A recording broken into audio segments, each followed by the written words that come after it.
Baiklah, kita mulai acara hari ini. Assalamualaikum warahmatullahi wabarakatuh. Waalaikumsalam warahmatullahi wabarakatuh. Warahmatullahi wabarakatuh. Yang, ter- yang terhormat kepada Bapak Yusuf Saifuddin selaku perwakilan pengurus pusat RJI, dan yang terhormat kepada Dr. Ide Bagus Putra dari Universitas Surabaya dan selaku narasumber pada acara sore hari ini, serta Bapak dan Ibu pengurus dan staf RJI dan juga para audiens yang berbahagia. Puji syukur kehadirat Allah Ta'ala yang telah melimpahkan nikmatnya, sehingga kita dapat berkumpul pada Zoom meeting kali ini. Salawat dan salam semoga selalu terlimpahkan kepada Nabi Muhammad SAW. Sebelumnya kami juga ucapkan selamat sore kepada Bapak dan Ibu audiens. Selamat bergabung dalam kegiatan Ngabuburit Jurnal Ilmiah 2025 yang diselenggarakan oleh relawan Jurnal Indonesia. Kegiatan ini juga akan direkam dan diupload di YouTube channel RJI. Bapak dan Ibu bisa subscribe ke channel RJI dan memantau media sosial kami yang lainnya. Link kehadiran juga akan kami bagikan di akhir kegiatan melalui chat Zoom. Maka silakan Bapak dan Ibu untuk mengikuti Zoom dari awal hingga akhir agar tidak terlewatkan. Kami juga memohon kepada Bapak dan Ibu untuk memberikan ulasan terhadap layanan RJI. Link ulasan juga akan kami bagikan di akhir kegiatan. Baik, Bapak dan Ibu, sebelum memulai acara ini, mari kita menyanyikan lagu Indonesia Raya dan Mars RJI, dan kepada panitia yang bertugas, kami persilakan.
Bersama relawan Jurnal Indonesia, merajut negeri di tangan relawan di bidang publikasi ilmiah, berbagi giatkan publikasi tanpa lelah untuk membangun negeri. Tiada kata menolak publikasi demi martabat Indonesia, menata negeri melalui RJI. Hari yang cerah untuk publikasi, menata, mengelola dan meneliti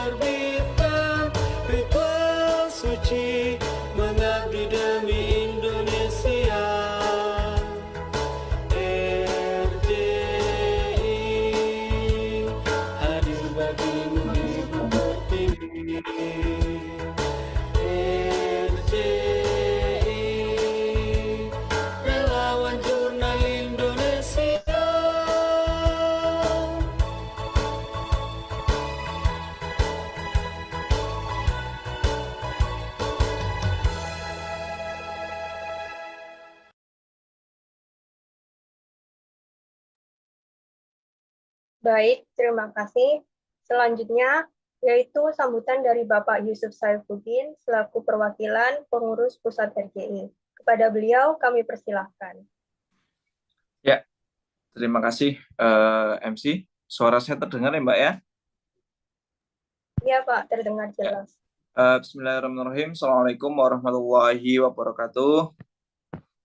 Waalaikumsalam. Selamat sore, salam sehat untuk kita semuanya. Yang saya hormati Pak Muhammad Ilham Bahtiar ya, selaku Wakil Ketua Pengurus Pusat Relawan Jurnal Indonesia. Yang saya hormati Pak Dr. Ida Bagus, selalu narasumber pada kegiatan ngabuburit sore hari ini, serta segenap teman-teman pengelola jurnal ya, yang pada kesempatan sore hari ini bisa bersama-sama berkumpul ya secara daring kita dalam agenda ngabuburit jurnal ilmiah yang ini terlaksana kali keempat ya, Bang Ilham. Alhamdulillah. Pertama, puji syukur marilah senantiasa kita panjatkan kehadirat Tuhan Yang Maha Esa atas karena nikmat-Nya kita masih diberikan kesempatan ya, meskipun lewat daring, apalagi di tengah puasa ya, menambah mudah-mudahan menambah pahala kita ya, yang terutama yang muslim, Bapak Ibu yang muslim ya, pertemuan sore hari ini menjadi bernilai ibadah. Bapak Ibu sekalian, ngabuburit jurnal ilmiah ini episode keempat sore hari ini mengangkat tema menyoal etika publikasi ilmiah, bahwa selain tata kelola yang baik, kemudian substansi yang oke, Bapak Ibu juga dalam mengelola jurnal harus mengedepankan etika publikasi ilmiah, bahwa etika publikasi ilmiah ini salah satu boleh kalau saya sebut ini sebagai ruhnya daripada publikasi ilmiah itu sendiri ya. Artinya proses yang sebaik apa tata kelola yang Bapak Ibu desain dalam OJS ya untuk meningkatkan peringkat cinta, kemudian sebaik apapun substansi yang Bapak Ibu sajikan dalam jurnal yang dikelola, tetapi ketika melakukan hal-hal yang tidak etis, kemudian melanggar beberapa pakem dalam scientific atau istilah disebut sebagai scientific misconduct, tentu ini menjadi sebuah persoalan serius yang harus kita atasi. Bapak Ibu sekalian, perkembangan ya sekarang Bapak Ibu bisa melihat, tengok kanan kiri ya, jurnal ada istilahnya dalam tanda kutip ternak jurnal gitu ya. Karena memang keberadaannya yang cukup menjanjikan dalam tanda kutip secara finansial ya. Ada orang yang mempunyai sampai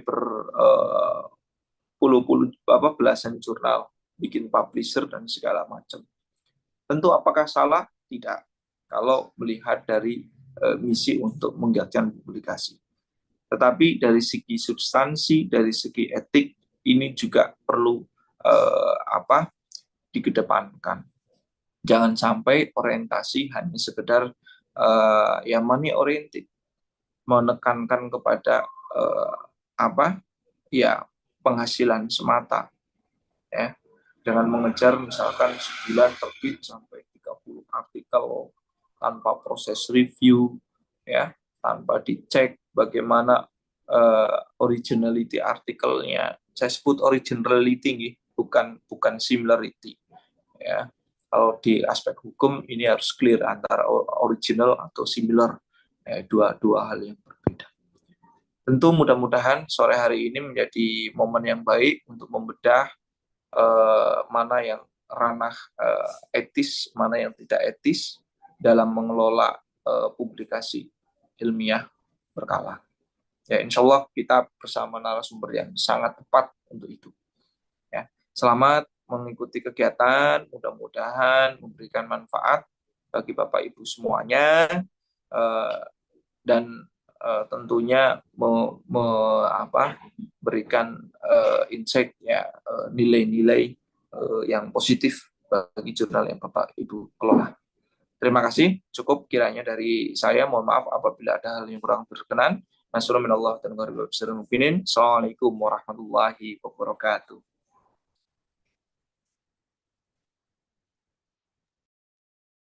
Baiklah, terima kasih kepada Pak Yusuf atas sambutannya yang sangat informatif.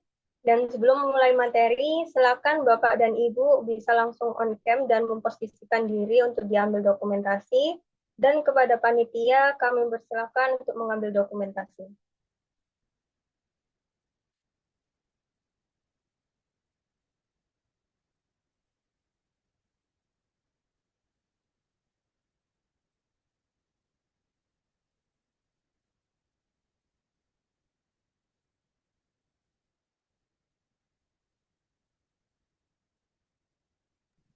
Sudah? Belum?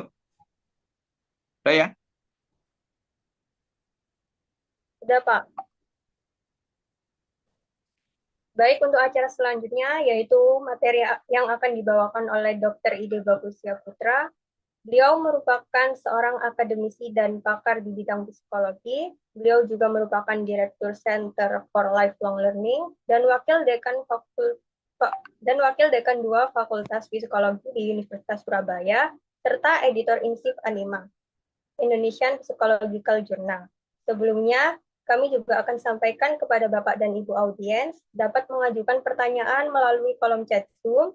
Kami juga akan membuka sesi tanya jawab di akhir apabila Bapak dan Ibu ingin bertanya langsung kepada narasumber. Baik, untuk kepada Pak Ide Bagus, persilakan untuk menyampaikan materi.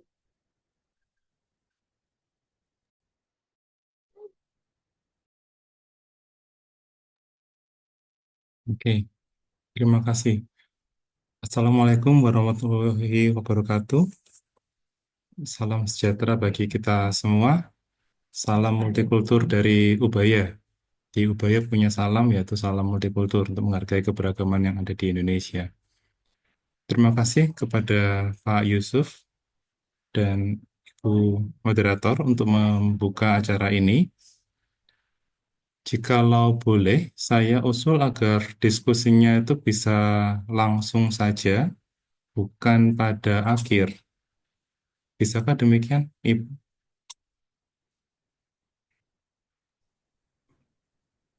Nggak apa-apa Pak, langsung aja diambil alih jenengan ya, Siap. tektokan ya. Jadi nanti ngobrol langsung bisa interaksi, nggak apa-apa, santai aja, nggak usah terlalu formal-formal. Oke, siap, matur nuwun sangat. Baik, saya mulai paparannya. Jadi, pada sore hari ini, harapannya kita bisa bertukar pikiran, bertukar pengalaman gitu ya. Jadi, sangat besar harapan kita bisa saling mencerahkan, kira-kira begitu. Oke, nah, izin kita mulai dari sebuah ilustrasi. Nah, Bapak Ibu bayangkan ketika kita pada hari-hari ini sedang berpuasa gitu ya. Nanti ketika kita berbuka puasa kan kita akan meminum air. Nah, ini saya pakai sebuah ilustrasi, bayangkan ada air yang mau kita minum gitu ya. Nah, setelah air itu kita minum, karena kita lihat airnya itu adalah bersih, jernih gitu kan. Ternyata keracunan. Keracunan ada yang sakit bahkan mungkin sampai meninggal. Nah, dunia publikasi ilmiah itu mohon izin saya ibaratkan seperti ini. Tidak banyak orang menyadari bahwa tingkah pola publikasi ilmiah itu bukanlah sekadar bermain atau berlatih menulis di ruang kelas yang tidak dibaca orang. Itu bukanlah sebuah pelajaran berhitung atau pelajaran melukis, mengarang lagu, bermusik di kelas yang hanya diperhatikan oleh siswa, guru, dan orang tua. Gitu ya. Ini adalah sebuah upaya mencerdaskan kehidupan bangsa. Artinya apa? Kita sebenarnya tuh sedang menghasilkan air untuk kehidupan gitu ya, untuk aktivitas kita yang kita gunakan sendiri. Nah, ketika air itu kotor, ada yang mengatakan publikasi itu belakangan ini bukan hak kekayaan intelektual, tapi hasil kemiskinan intelektual gitu ya. Karena kita tidak bisa dengan mudah membedakan ini karya yang mencerdaskan atau karya yang menyesatkan. Nah, sama seperti air yang berbahaya, istilahnya itu sekarang bukan lagi, mohon maaf, bukan lagi sampah, tapi racun dan limbah gitu kan. Satu tegukan itu bisa mengubah segalanya. Bayangkan kalau informasi yang salah, keliru, itu digunakan untuk mengambil kebijakan, membuat aturan, dan berlaku nasional. Itu mematikan. Jadi air yang terlihat jernih, bersih gitu ya, sama seperti tulisan yang rapi gitu kan, dibaca dapat mudah dipahami, tapi informasinya itu keliru, menyesatkan. Oke, itu berbahaya. Nah, sama seperti air yang terlihat bersih namun menyimpan racun, hasil penelitian yang dipalsukan itu bisa terlihat meyakinkan namun menyimpan bahaya yang mematikan.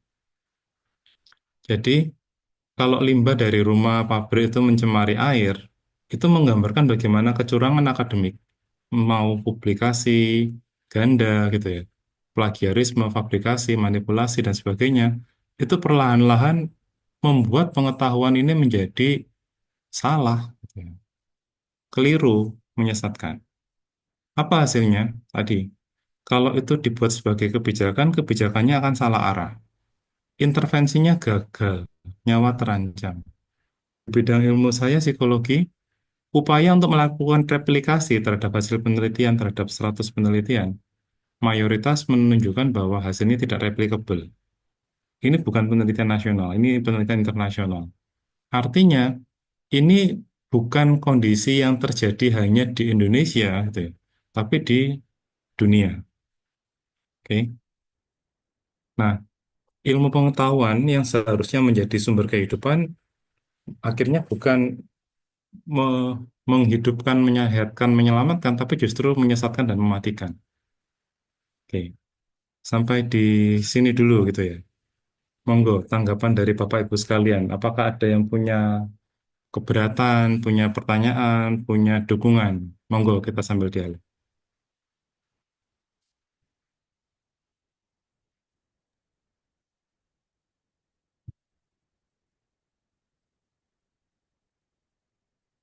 Karena saya yakin pengalaman tiap orang kan berbeda-beda, beragam bidang ilmunya, beragam jurnalnya itu ya.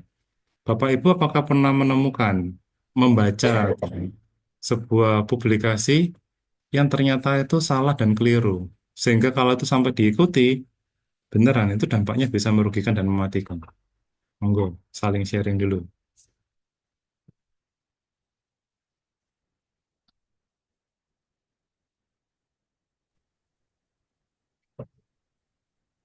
Bisa di-share lagi, Pak. Mohon maaf, slide-nya. Slide-nya, oke. Ya, karena kan kita ini pasti beda-beda ya bidangnya. Oke, monggo Ibu. Panggilannya dengan Ibu Sinten? Ibu Saya Lydia, Pak. Lydia. Oke, siap. Ya, Monggo, Bu.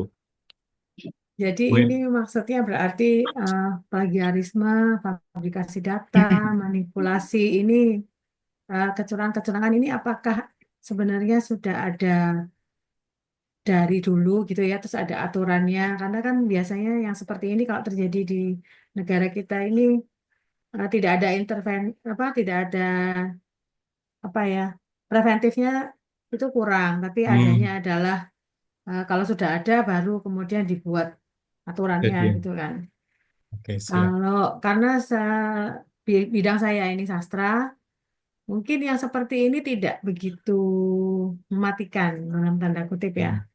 Nah, Mungkin dari teman-teman yang di bidang yang lebih berkenaan langsung dengan apa namanya Oke. ilmu pengetahuan alam ya.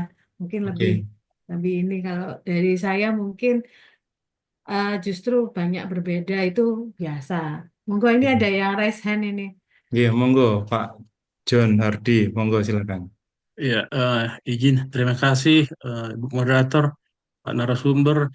Tapi mungkin kalau dalam bidang saya, katakanlah Pak ya, kan belum tentu kekeliruan itu adalah eh, kesalahan yang disengaja begitu. Oleh karena itu, publikasi yang katakanlah tidak tepat itu harus dibalas dengan publikasi yang lain yang menunjukkan bahwasanya itu belum tepat, dan itulah mungkin yang bisa kita katakan sebagai perkembangan teknologi dari dulu sampai sekarang begitu Pak. Singkatnya seperti itu. Terima kasih. Oke, siap. Jadi mungkin saya mau izin sambil menampilkan sebuah tampilan gitu ya. Oke, Pak, monggo Pak. Ini, oke. Oke. Bapak Ibu, semoga sudah terlihat sekarang ya, ada gambarnya beberapa orang lansia gitu ya, gembira gitu kan. Pernah dengar laporan ini yang mengatakan bahwa di menurut laporan WHO gitu ya, 65 tahun itu sekarang tergolong muda. Mengapa demikian? Ini 17 tahun itu di bawah umur, 18 sampai 65 itu muda, 66 sampai 79 itu tengah baya, yang masuk senior itu baru 80 sampai 99. 100 tahun itu baru yang lansia panjang umurnya itu ya. Ini ada beberapa yang disampaikan seperti ini. Sampai sini dulu ya. Menurut Bapak Ibu, informasi ini ketika dia mencantumkan WHO gitu ya, terus kita cari ada dapat sumber informasi ini gitu ya. Kebijakan yang akan diubah itu salah satunya adalah masa pensiun gitu ya. Di kampus tenaga kependidikan itu pensiun 56 tahun. Kalau dosen 65 tahun. Kalau guru besar bisa 70, diperpanjang beberapa kali sampai 78, 79 itu ya. Tapi ketika kita membaca ini, salah satu anggota dewan itu mengusulkan agar usia pensiun diperpanjang. Dengan semua kemajuan teknologi kesehatan, usia harapan hidup kan meningkat, gitu ya. Usia harapan hidup meningkat sehingga banyak orang 65 tahun itu masih sehat. Jadi ketika kita hentikan dan orang harus dipensiun 65 tahun karena kebijakan, karena aturan itu ya, itu kita membuang-buang talenta. Oke. Nah, coba kita sikapi dulu ini. Jadi ada laporan seperti ini, monggo tanggapan Bapak Ibu. Setujukah 65 tahun masih muda sehingga masa pensiun harusnya kita mundurkan gitu ya?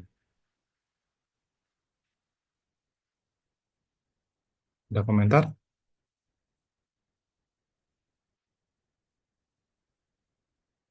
Pak John, monggo.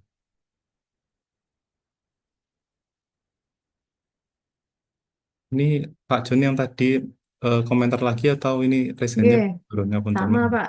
Pak John yang tadi. Monggo Pak John. Ini ada juga di chat ini ada Sebentar. apa namanya pengalaman lain juga ini Pak. Oh, report. Nah, iya. Ya, memang ini kalau monggo Pak John bisa Ya. open mic.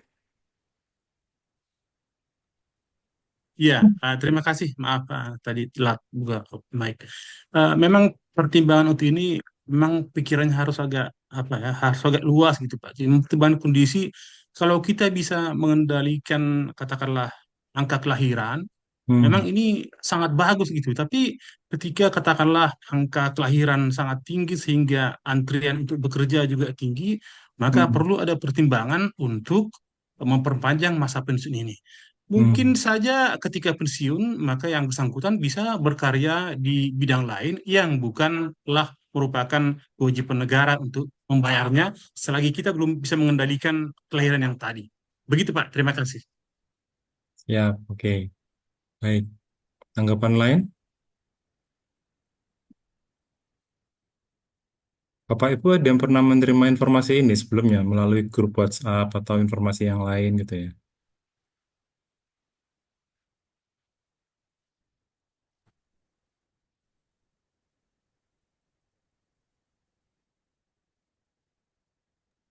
Oke. Monggo Eh, Bapak Ibu. Boleh saya Kayaknya ikut ya monggo, monggo monggo. monggo. nimbrung? Silakan. Monggo Pak, nimbrung Pak. Nggih. Baik, terima kasih. Ya. Jadi sebenarnya ketika kita bicara masalah kesempatan kerja dan juga kesempatan teknologi itu menjadi suatu dilematis. Hmm. Karena ketika setiap orang bisa bertambah usia dan melebihi target, Mm-mm. umpamanya 65 sekarang sudah bisa 75, bahkan ada yang sampai 100 tahun di Malaysia itu PM Mahathir Muhammad itu luar biasa. Nah, Ya kan? Sehingga sebenarnya dari pola berpikir bisa kita manfaatkan, tapi dari pola tenaga mungkin bisa terbatas gitu ya. Jadi bisa menjadi ya. penasihat, begawan, bahkan mungkin bisa menjadi dosen sebenarnya ya. Ketika dia berpikir masih terus dipakai, tapi ketika bicara masalah tenaga, energi, dan daya ingat itu akan menjadi berkurang. Hmm. Apalagi sekarang dengan adanya teknologi akan mengurangi jatah tenaga yang bersifat praktis dan bersifat pekerja dan bersifat administratif. Sehingga dengan demikian perlu ada suatu kebijakan, memang perlu adanya pengaturan kelahiran. Ya kalau di luar negeri itu negara maju, justru yang senior-senior ini dimanfaatkan karena memang tingkat kelahirannya rendah. Bahkan yang bekerja yang menjadi pelayan-pelayan di restoran juga dimanfaatkan dengan yang senior-senior ini. Tapi kalau di Indonesia dimanfaatkan, pengangguran makin banyak. Apalagi sekarang angka kemiskinan bertambah, kemudian dolar makin merajalela, kemudian musibah makin banyak, PHK makin bertambah ya. Itu menjadi catatan tersendiri apabila diberikan kesempatan sampai usia 65 tahun gitu ya. Hmm. Jadi kalau dengan demikian, bagaimana mengatur kelahiran, mengatur teknologi, dan mengatur juga yang masa tuanya. Sehingga dengan demikian kita bisa menjadi bangsa yang berbeda ya. Negara adil dan makmur berdasarkan Pancasila. Yang susah itu adalah bagaimana membuat suatu ideologi kita benar-benar dinyatakan gitu ya. Gotong royongnya belum ada ya. Musyawarahnya makin berkurang ya. Apalagi sekarang pekerjaan-pekerjaan yang diambil alih ya oleh pejabat ya menjadi double ya, sudah menjadi dirjen, jadi komisaris, gajinya miliaran, sementara pekerja-pekerja yang sudah dipekerjakan di swasta UMR-nya sangat terbatas gitu ya, sangat kecil sekali, apalagi dengan adanya persaingan usaha akhirnya mereka digaji yang di bawah gaji yang semestinya di dalam kebutuhan hidup minimum. Bahkan dosen pun ya yang di perguruan tinggi swasta itu ada juga yang di bawah UMP atau UMR. Hmm. Ya, bagaimana dengan kesempatan-kesempatan kerja apabila yang sudah berumur 65 sampai 70 masih diberikan kesempatan, yang di bawahnya nyundul. Nah, Hmm. itu yang menjadi concern sendiri bagi pemerintah dan juga masyarakat supaya bisa menimbulkan suatu keadilan sosial bagi seluruh rakyat Indonesia. Demikian, Pak. Siap. Terima kasih, Pak. Jadi, kita dapat mendengarkan gitu ya, bagaimana kita bisa berdiskusi tentang hal tersebut gitu ya. Sebuah postingan, sebuah cuitan, ketika itu dibaca oleh masyarakat, itu bisa memengaruhi gitu ya. Sebenarnya, mohon maaf Bapak dan Ibu, sebentar, ayat lagi, saya kehilangan, ini saya bentar. Nah, sebenarnya postingan yang diedarkan ini gitu ya, walaupun di sini tertulis WHO gitu ya, walaupun saya tampilkan ini, kalau kita telusuri, WHO tidak pernah mengatakan gitu ya. 65 tahun itu muda. Oke. Ini hanyalah dalam kutipan gitu ya. Artinya apa? Mungkin Bapak Ibu sangat mempercayai saya sehingga ketika saya posting itu langsung kita pikir itu benar. Nah, tapi ternyata itu tidak, gitu ya. Ini sebuah informasi yang beredar di media sosial di beberapa kelompok gitu ya. Tapi beneran bahwa informasi ini pernah membuat seorang anggota dewan ingin mengusulkan perubahan usia pensiun karena sebuah postingan. Oke. Nah, contoh lain ini juga beneran terjadi. Ini bukan masalah usia pensiun, ini masalah hubungan antara vaksin MMR campak gitu ya dengan autisme. Jadi tahun 98 gitu ya, sebuah publikasi dari Andrew Wakefield itu Ayam kan mau diapain? Ayam itu menyarankan atau mengusulkan bahwa ketika orang memvaksin anaknya dengan MMR, orang tua merisikokan anaknya mengidap autis. Informasi ini begitu marak sehingga jumlah orang yang memvaksinkan anak itu turun. Ketika jumlah itu turun, dampaknya adalah penyakit campaknya itu meningkat. Gangguan campak meningkat, sakit, cacat, meninggal. Sekian tahun kemudian, 12 tahun kemudian, artikelnya dicabut. Karena diketahui dan dibuktikan bahwa penelitian itu disponsori oleh lembaga anti vaksin. Oke. Artinya apa? Ini yang tadi saya sampaikan bahwa air yang kita minum, itu kita minum, kita konsumsi karena kita pikir menyehatkan, menyegarkan, ternyata mematikan. Tadi contoh pertama usia, contoh kedua masuk mengenai vaksin. Contoh berikutnya, mungkin Bapak Ibu ada yang pernah mendengar atau membaca ini gitu ya. 42% guru terjebak pinjol. Beberapa waktu yang lalu ini pernah muncul gitu ya. Pernah muncul, kemudian memunculkan gerakan, memunculkan komentar gitu ya. Tanpa orang mempertanyakan, ini sebenarnya penelitiannya siapa? Diterbitkan di mana dan bagaimana? Gitu ya. Orang yang membaca ini boleh jadi memikirkan dua hal. Satu, 42% guru terjerat pinjol. Atau 42% responden itu terjerat pinjol. Maaf, 42% responden yang mengaku terjerat pinjol itu adalah guru. Gitu ya. Nah, ketika informasi ini beredar dengan masif, istilahnya sekarang itu viral gitu ya, tanpa ada yang mengontrol, tanpa ada yang mengawasi, kemudian memunculkan banyak kebijakan dan sebagainya, padahal dasar ilmiahnya itu mungkin tidak jelas atau dipertanyakan, itu contoh-contoh kebijakan yang mungkin salah sasaran. Tahun 2010 gitu ya, mungkin Bapak Ibu masih ingat, marak pendidikan wirausaha. Pendidikan wirausaha di Indonesia itu salah satunya didengang-dengungkan muncul karena Indonesia itu kurang maju karena kekurangan jumlah wirausaha gitu ya. Kita ini kurang wirausaha karena itu kita harus melatih mahasiswa menjadi wirausaha, dosen menjadi wirausaha. Mungkin Bapak Ibu ada yang pernah mendengar mengikuti atau menjadi pelatih instruktur kewirausahaan, wirausaha muda, mahasiswa dan sebagainya. Semua berangkat dari sebuah simpulan bahwa Indonesia kekurangan wirausaha. Namun, kalau kita telusuri, apakah betul Indonesia kekurangan wirausaha? Jawabannya sebenarnya tidak. Di sekeliling kita, di dekat rumah kita, di dekat kantor kita, ada banyak wirausaha, mulai dari fotokopi, tukang cukur rambut, pedagang keliling, itu semua wirausaha. Lah kalau semua wirausaha, kok bisa Indonesia dikatakan kurang wirausaha?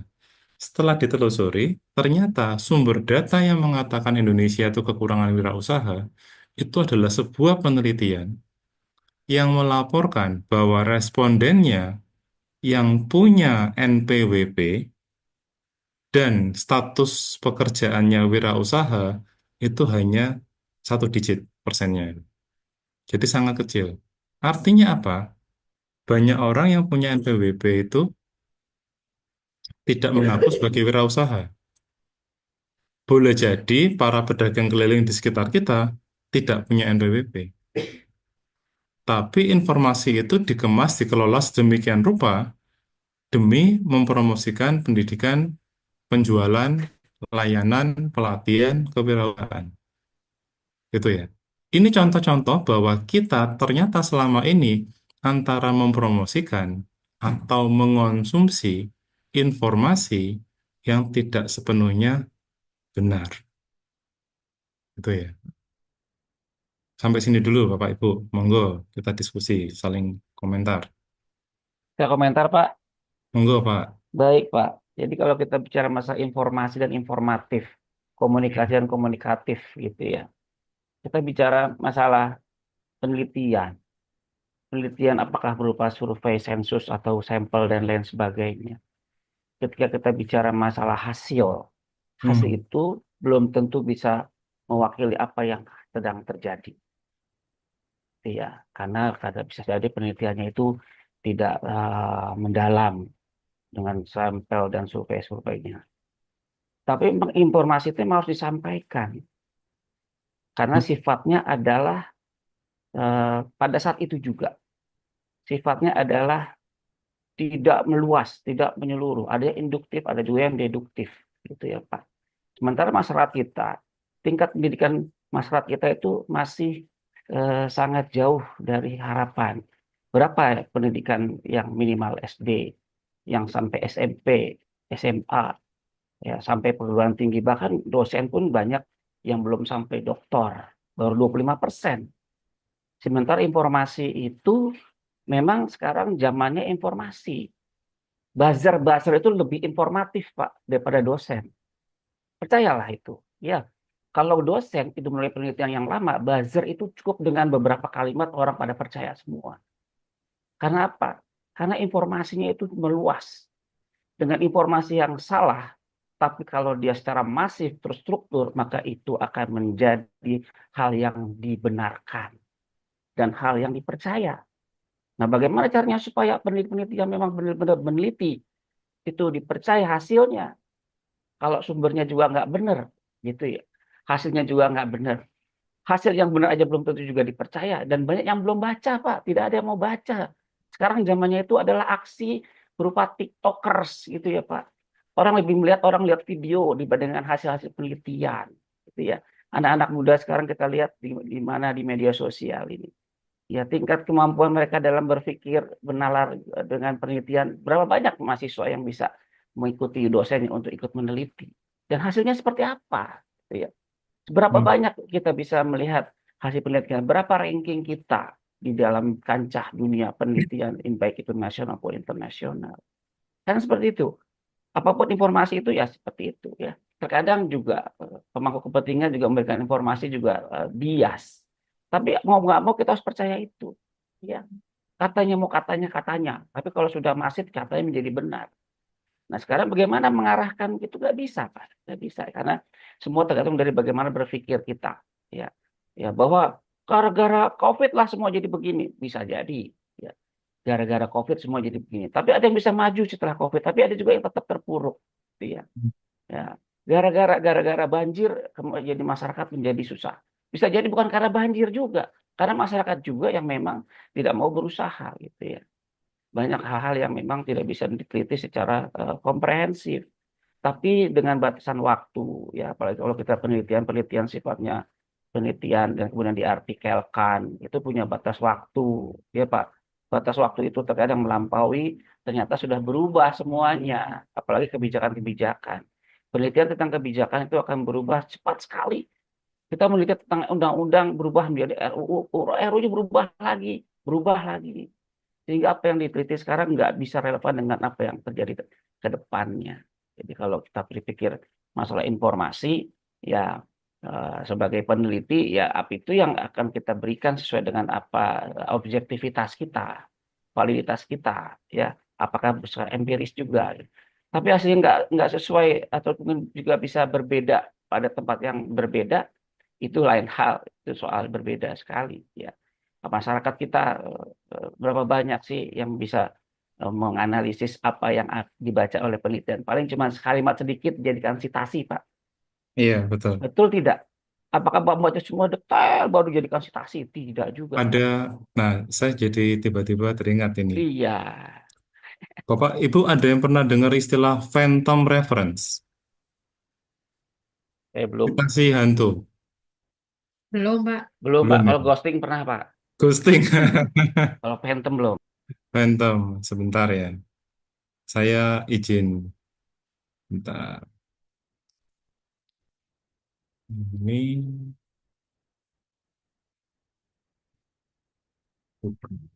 saya pakai Google Scholar. Nah, oke, siap. Bapak Ibu, ada sebuah artikel judulnya The Art of Writing Scientific Article gitu ya. Tahun 2000. Tidak banyak orang loh, citasinya sampai 1.500 gitu ya. Oke. Nah, apa yang unik dari artikel ini?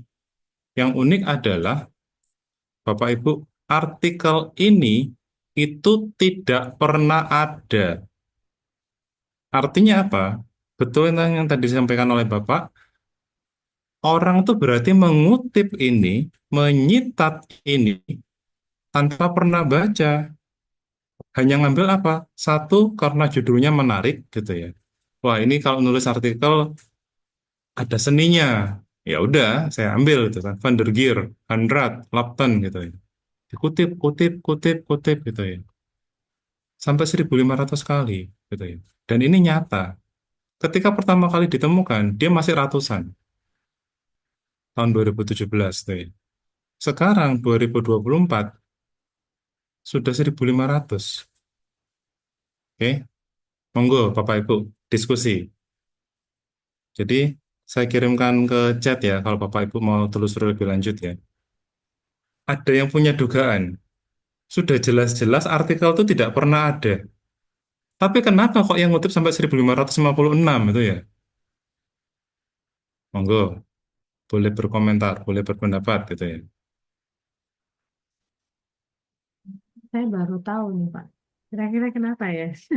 Kalau kartel citasi saya pernah tahu. Kartel citasi, Ya, ya, pernah tahu kasusnya itu sampai dibekukan cintanya dan sebagainya.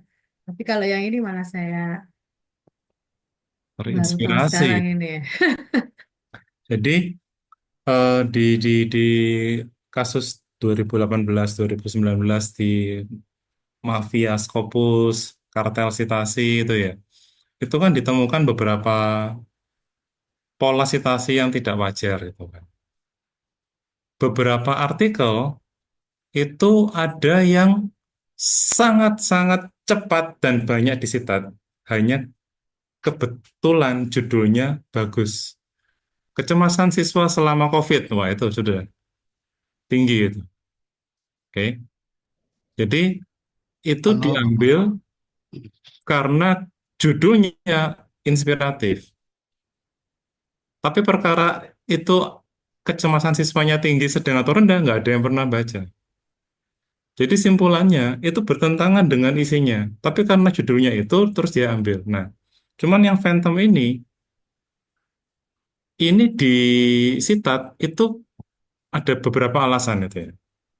Coba kalau kita coba baca sama-sama itu ya. Di sini ada beberapa kemungkinan. Sejarahnya dulu ya. Sejarahnya Bapak Ibu. Kenapa kok kalau ini salah, kenapa kok ada yang nyitat? Bapak Ibu, ini sebenarnya itu adalah panduan bagi penulis. Ya. Oke, jadi Bapak Ibu yang mau ngirim ke jurnal saya, tolong ikuti panduan bagi penulis ya. Contohnya seperti ini gitu ya. Ini loh. Ini tuh example gitu ya. Ini tuh contoh. Tapi karena contohnya ini ada di template-nya jurnal, boleh jadi gitu ya. Boleh jadi ada pembaca yang tidak tidak teliti, tidak tertib, lupa menghapus. Itu salah satu dugaannya. Oke. Cuman adanya kenyataan bahwa ini dikutip berulang-ulang, berarti banyak sekali pembaca penulis itu mengutip dalam kutipan, gitu ya. Menurut Adi yang membaca Budi, yang mendengar dari Candi, yang ketemu dengan Dedi, yang ngobrol sama Edi, gitu ya. Dia hanya ngambil, gitu kan.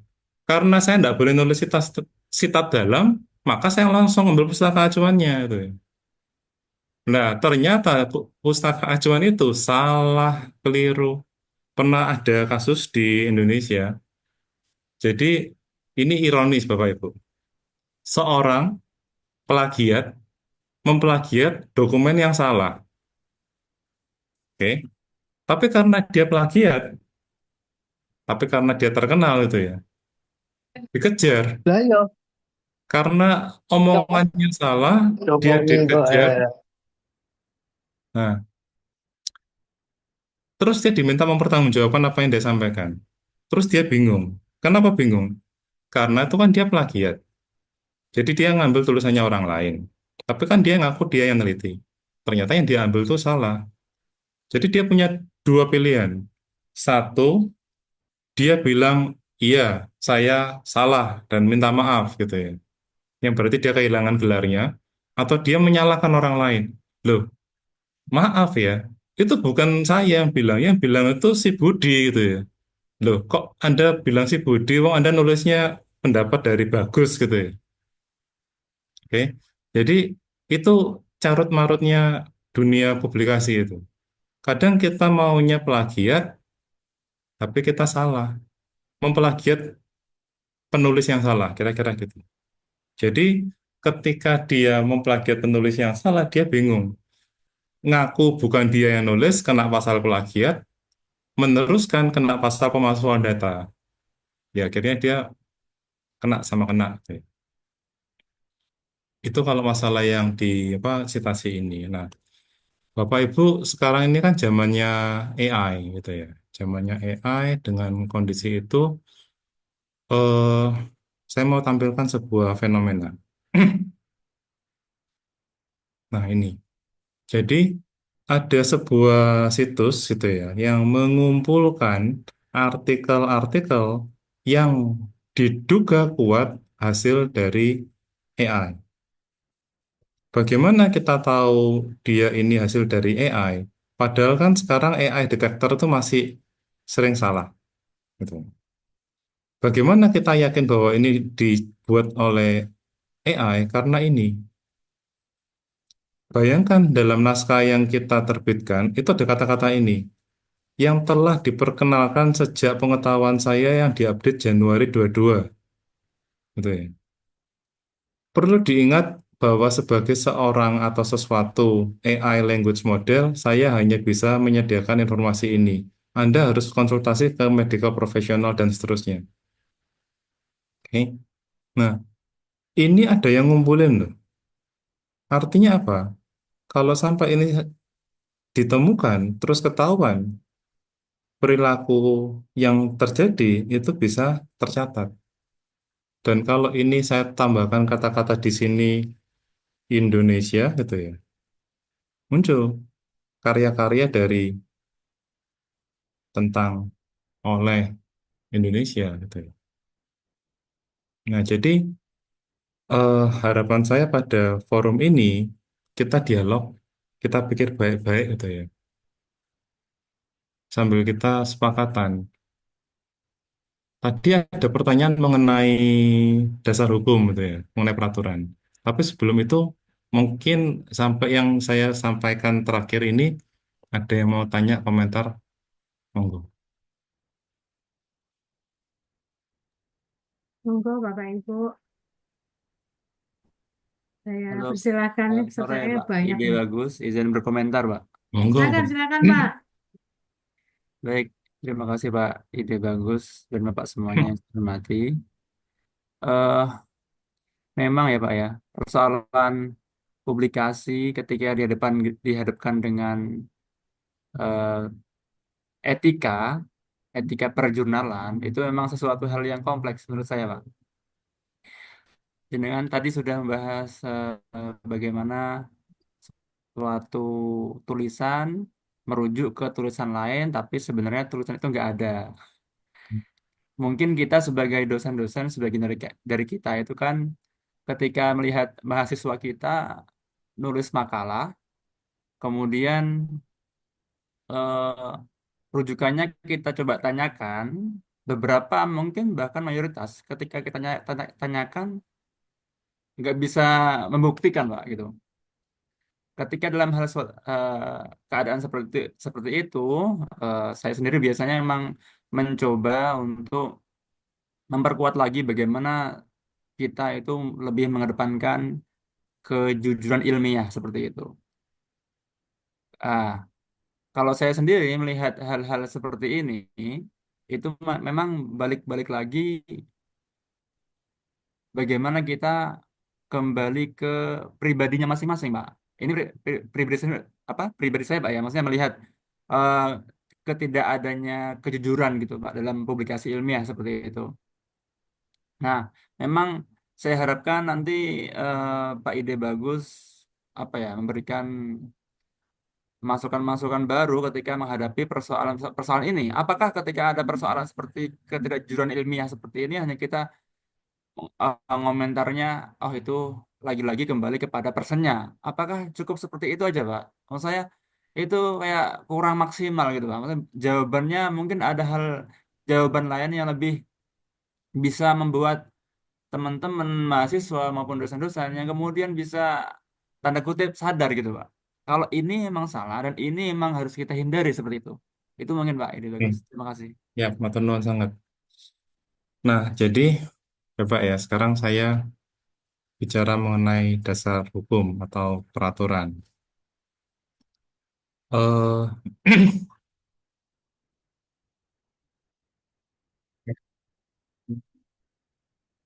Karena itu.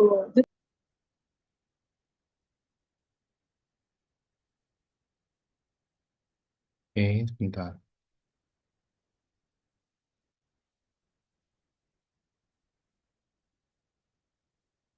Indonesia sebenarnya dari segi aturan, ini termasuk salah satu negara dengan peraturan paling lengkap, paling lama gitu ya. Jadi, dokumen hukum tentang integritas akademik yang paling pertama muncul itu salah satunya adalah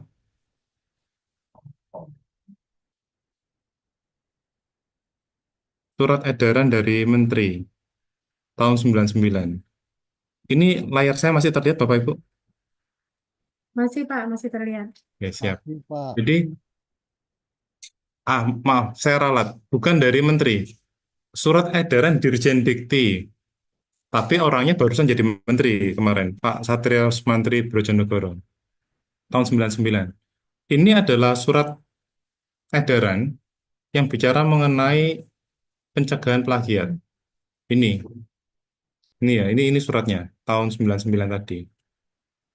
Jadi ini dokumen pertama yang bicara mengenai adanya pelanggaran, penyimpangan dan sebagainya. Tahun 99. Terus setelah itu tahun 2010 pencegahan dan penanggulangan plagiat. Oke. Jadi kalau kita bicara mengenai apa yang boleh, apa yang tidak boleh, apa sanksinya, pencegahannya gimana, itu sudah dibicarakan mulai tahun 99, diperbarui terakhir 2021.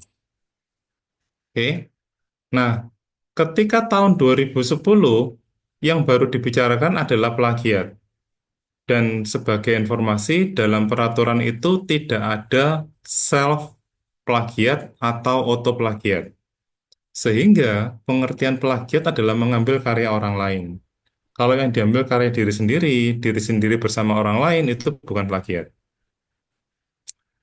Ketika dibicarakan dengan para perumus, para perancang dokumen, mereka bukannya tidak tahu, Bapak Ibu. Mereka sudah tahu itu masuk pelanggaran. Namun mereka bilang itu kompromi, Pak. Kompromi bagaimana gitu ya. Kalau itu kita munculkan 2010, ya nggak muncul peraturannya. Tuh ya. Jadi melihat dinamika yang ada, saya sepakat bahwa boleh jadi sebuah peraturan itu bisa tertunda, terlambat, terbit ketika dianggap mengganggu kebijakan ataupun kesejahteraan bersama. Nah, 2017 dari Dirjen Diktis gitu ya, Pendidikan Tinggi Agama Islam, mereka yang pertama kali mencantumkan bahwa yang namanya plagiat itu termasuk memplagiat diri sendiri. Nah, dibuat lebih umum nasional itu di 2021. Dan di 2021, yang namanya pelanggaran itu bukan hanya plagiat, tapi ada 6 ragam. Oke. Di sini saya ikut merumuskan peraturan menterinya gitu ya, petunjuk teknis dan sebagainya. Di sini dirumuskan gitu ya, apa yang dinamakan fabrikasi, falsifikasi, plagiat, kepengarangan tidak sah, konflik kepentingan, dan pengajuan jamak. Dalam peraturan ini, seharusnya semua perguruan tinggi se-Indonesia itu punya peraturan dengan semangat merdeka belajar ya. Semua perguruan tinggi itu harus punya peraturan tentang integritas akademik sejak paling lambat 1 tahun sejak peraturannya terbit, 2021. Berarti sejak 2022 seharusnya sudah ada. Nah, begitu itu disosialisasikan dan diingatkan, ditemukan bahwa banyak yang belum memiliki peraturan. Skandal guru besar dan sebagainya, kalau Bapak Ibu perhatikan, itu akhirnya menyulut, membangkitkan kembali adanya Komite Integritas Akademik. Jadi untuk usulan kenaikan pangkat, perguruan tinggi perlu menyerahkan sebuah surat pernyataan Komite Integritas Akademik yang mengatakan bahwa sudah ada penilaian integritas akademik terhadap karya-karya yang dihasilkan. Nah, ketika ragam ini dimunculkan, yang semula plagiat menjadi sekarang ada 6, masalahnya menjadi muncul ketika ada AI. Di akhir 2022, awal 2023, kemunculan ChatGPT dengan semua ragamnya membuat sebuah pertanyaan. Apakah penggunaan AI dalam publikasi ilmiah itu diizinkan, dimungkinkan, dan dapat diterima? Oke, dari sana tim di BRIN maupun di kementerian mulai berpikir bahwa upaya untuk memunculkan ragam pelanggaran itu tidak mungkin bisa mengejar kenyataan. Begitu Pak Saimul ya. Jadi ketika dikatakan kalau melanggar ini salah, kalau sesuai ini benar itu ya. Bingung. Loh, di 2023 Januari ada sebuah artikel yang ditulis oleh seorang editor dan ChatGPT gitu. Coba ya saya tunjukkan ya. Oke. Ini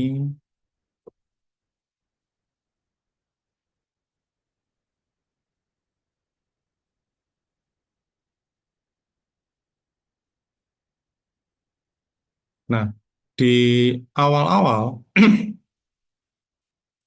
di awal-awal ketika ChatGPT pertama kali diperkenalkan, orang berpikir bahwa kalau memang dia nulis dengan bantuan AI, maka AI-nya perlu diakui. Dan cara mengakuinya adalah dengan menuliskan bahwa penulisnya itu adalah ChatGPT. Jadi, kalau ini tadi ditelusuri gitu ya,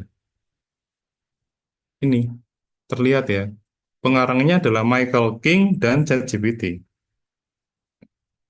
Ini adalah praktik yang pada waktu itu dianggap dapat diterima atau bahkan ini praktik yang baik. Dituliskan, artikel ini ditulis dengan chatbot ChatGPT sebagai tanggapan terhadap prompt yang dibuat oleh Michael King ini ya. Pembicaraan antara manusia dengan chatbot ini disajikan tanpa edit. Oke, ini yang dia tuliskan prompt-nya. Tuliskan sebuah paragraf memperkenalkan sejarah AI dan chatbot. Dia nulis dan seterusnya. Oke. Dari sini orang bertanya-tanya, oh berarti boleh pakai AI asalkan ditulis sebagai penulis. Itu muncul sesaat. Selama beberapa bulan kebijakan ini berubah. Akhirnya diubah, boleh dilakukan, tapi harus diakui sebagai metode, bukan penulis. Apa pertimbangannya tidak boleh ditulis sebagai penulis? Karena ChatGPT tidak bisa dimintai pertanggungjawaban. Kalau sampai itu ada yang salah, yang mau diminta pertanggungjawaban siapa? Yang bikin prompt, programmernya, CEO-nya, investornya, atau siapa? Tidak ada. Akhirnya karena dia tidak bisa dimintai pertanggungjawaban, maka ChatGPT dan semua AI yang lain tidak bisa dijadikan penulis. Hanya bisa dilaporkan sebagai metode. Gitu. Sampai sini dulu. Mungkin ada tanggapan lagi, Pak Saimul.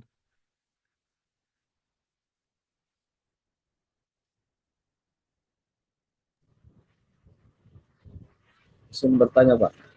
Monggo, Pak. Selamat sore, saya Dwi Supriyadi. Ya, Pak Dwi. Ya. Terima kasih Pak Ide, bagus. Ini pertama kali saya gabung di RJI. Ya. Nah, saya Chief Editor Isolek. Saya dosen bahasa Indonesia yang baru mungkin mengenal tentang karya tulis ilmiah. Karena ini mata kuliah saya bahasa Indonesia MKDU, jadinya Oke. MKWK. Waktu saya kuliah ada namanya seperti karya tulis ilmiah melalui jurnal. Nanti saya lanjut di pasca 2000. Saya selesai 2014, kuliah 7 tahun. Jadi saya itu 2 kali ganti, Pak.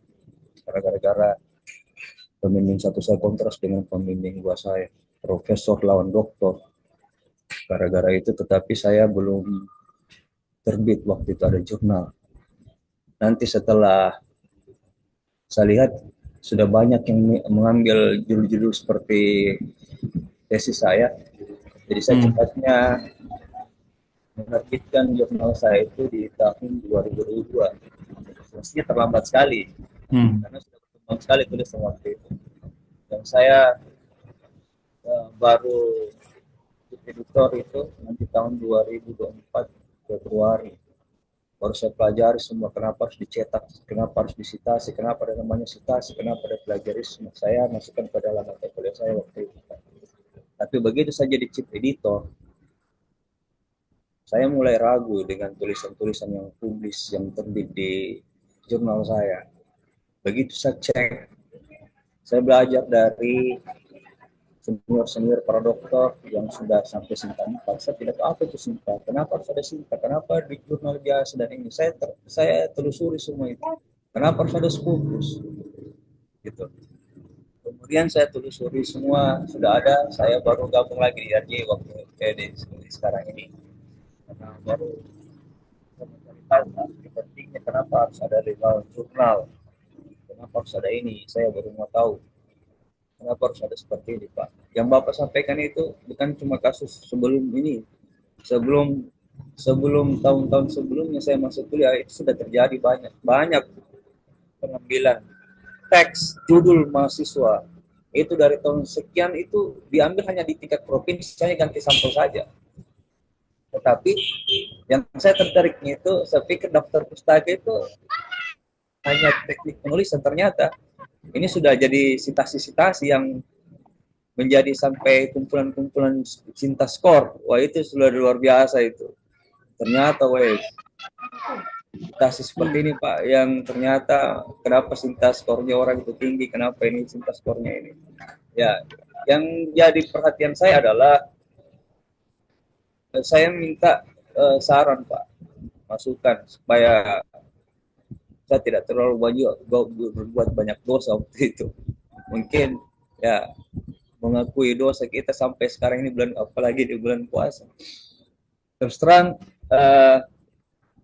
ada mahasiswa dari luar, saya cek jurnalnya untuk dipublish di jurnal saya. Tapi begitu saya cek, saya pertama itu Pak hanya lihat 2 saja, abstraknya, judulnya, baru daftar pustakanya. Tapi karena saya sakit, jadi saya cuma baru bisa periksa daftar pustakanya. Begitu saya cek daftar pustaka, saya cek citasinya itu, oh sudah salah. Saya sudah ragu ini. Meskipun dia meneliti asli, dia meneliti dari sekolah, tetapi caranya mengecek untuk mengutip itu saya ragu. Jadi saya katakan bisa saudara perbaiki mungkin citasinya deh. Sudah dia perbaiki Pak, tapi juga masih salah. Saya tidak tahu apakah dosennya salah atau seperti apa. Dan juga saya juga punya jurnal belum bersinta. Saya tidak mau juga terlalu lama mereview. Yang paling tidak saya berikan masukan, ini salah. Ini salah, ini kutipannya salah. Anda ambil dari mana? Coba dicek lagi. Lebih bagus mengambil tulisan dosen Anda kutip, nanti kita perbaiki. Tetapi ingat bahwa jurnalnya itu harus ada lengkap, dan kami tahu ini citasi Anda salah, caranya mungkin salah. Aja tempat ragu kemarin ada tulisan saya waktu pertama kali jadi dosen itu 2002. Apa sih bedanya antara terbit doi dengan tidak? Saya belum tahu itu. Tapi begitu saya cek tulisan saya, kok tulisan saya ini tidak ada nunya ya? Tidak ada lamannya. Tapi citasinya ada seperti Bapak ungkapkan tadi. Ada citasinya. Yang tahu pertama kali itu Pak, tesis saya itu. Tesis saya pertama kali saya buat, yang pertama kali terbit, alhamdulillah ada doinya. Tapi lambat laun, karena itu di tempat jurnal itu sudah Sinta 5 sekarang, dulunya belum Sinta. Saya cek kok, laman jurnal saya kok tidak ada, tapi begitu saya cek di penerbitnya ada. Tapi ketika mau disitasi itu tidak muncul. Dia cuma jumlah citasinya ada, tapi lamanya hilang. Dan di sebelah kata, doinya ada. Dan itu doinya berbayar. Hanya sudah Sinta 5, Pak. Nah, pertanyaan saya adalah, apakah setiap ketika jurnal itu sudah terakreditasi dari Sinta 5 misalnya, dari belum bersinta, Sinta 5 atau Sinta 4, apakah nanti laman jurnal.org itu hilang begitu saja atau bagaimana Pak? Itu yang saya mau ingin tahu. Supaya kita juga tahu sebenarnya yang kredibel ini penulisnya siapa misalnya. Saya terus terang agak kecewa, saya tidak menerima ada pernyataan tadi. Misalnya Bapak mengatakan seperti ini bahwa penulisnya ini, menurut saya tidak semua penulis, semua penulis seperti itu. Kita ini orang beragama kok. Saya tahu, hanya mungkin tidak tahu caranya. Karena mungkin batas waktu yang harus dipublisnya itu terpaksa harus buat seperti itu. Itu saya kemarin berbuat bahwa batas waktu untuk masuk semester ini mungkin sudah enggak, tetapi saya mengutip itu ya benar dari sumber kutipan asli, hanya saya belum tahu waktu itu prosedurnya bagaimana. Saya juga pakai aplikasi Mendeley Alert, pakai Mendeley Setero, tapi begitu pas disitasi kok tidak masuk ya tulisan saya. Padahal saya mengutip tulisan saya sendiri Pak, kok tidak tersitasi ya. Ternyata begitu saya cek di YouTube, oh ternyata saya salah caranya mensitasi, salah caranya menyitasi, bukan aplikasi yang salah. Jadi ketika saya sudah menggunakan aplikasi Mendeley Alert itu, begitu muncul di citasi daftar pustaka, kemudian saya kutip lagi di Google Scholar, ternyata salah, jadi saya copy paste saja, baru saya ganti namanya Pak. Tapi saya alfabetkan itu. Nah itu yang penulis paling banyak keliru di situ. Saya tidak terlalu mempercayai namanya aplikasi Mendeley Alert, meskipun saya pakai di laptop saya. Tapi sebelum saya mengirim ke jurnal, itu pasti saya perbaiki dulu itu citasinya. Karena saya waktu itu penerbit saya diminta sama chief editor, tolong diperbaiki revisi Anda semua ini. Revisi Anda ini sudah benar, tetapi teknik citasi Anda masih salah. Mestinya Anda mensitasi ini dengan benar supaya nanti masuk di Google Scholar mereka ya, semua penulis jurnal ini. Jadi saya kembali perbaiki itu Pak, sampai 4 kali pemeriksaan di Sinta 4 itu, dan saya perbaiki tulisan-tulisan saya. Kemudian saya pakai aplikasi Turnitin. Itu juga ya, saya juga pemeriksa Turnitin waktu itu. Jadi banyak pengalaman dan banyak pengetahuan yang saya peroleh sehingga saya tertarik untuk mengikuti RJI di Relawan Jurnal Indonesia. Seperti itu Pak Ida. Dan yang pertanyaan kedua saya adalah bagaimana jurnal-jurnal misalnya seperti yang saya miliki ini di kampus di Solek bisa juga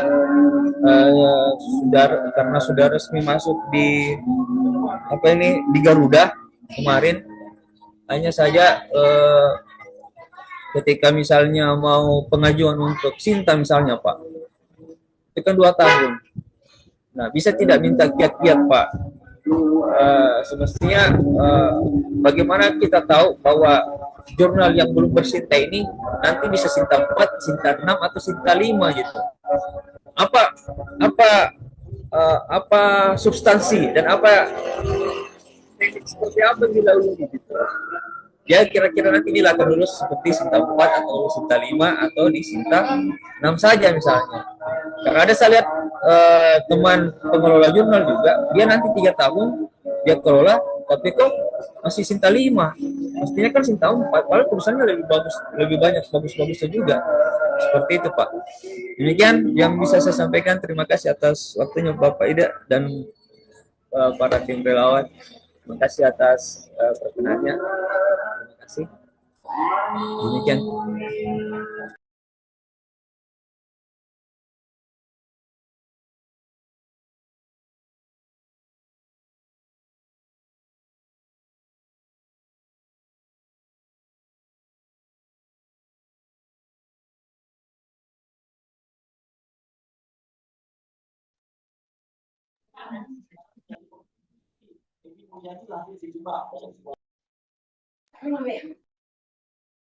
Sepertinya terlempar Pak Ide Bagus. Ya, sepertinya beliau ada di daerah yang sama dengan saya, tiba-tiba mati lampu. Tapi memang diskusinya terlalu meluas, tidak fokus jadinya. Ya, mari kita fokus di etika saja, nggih, Bapak Ibu. Iya, Jadi kalau ada moderator bisa. pertanyaan mungkin yang tidak ini nanti bisa via ke supervisi ya yang ditanyakan oleh Pak siapa tadi ya? Apa namanya? Ibu. Ya, supervisi. Siapa tadi yang bertanya? Bapak nanti bisa ke supervisi ya Pak untuk yang urusan akreditasi dan lain-lain. Terus kalau yang urusannya dengan apa namanya pengelolaan jurnal juga bisa disupervisi. Jadi saya tulis ya. Ada di supervisi itu di supervisi.relawanjurnal.id. Saya klik di linknya.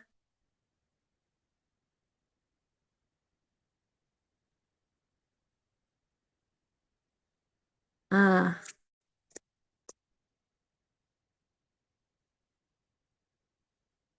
jadi monggo Bapak Ibu yang masih menanyakan masalah akreditasi dan pengelolaan jurnal bisa ke supervisi.relawanjurnal.id. Oke, sambil menunggu kembalinya Pak Bagus, mungkin Bapak Ibu ada yang bertanya, silakan.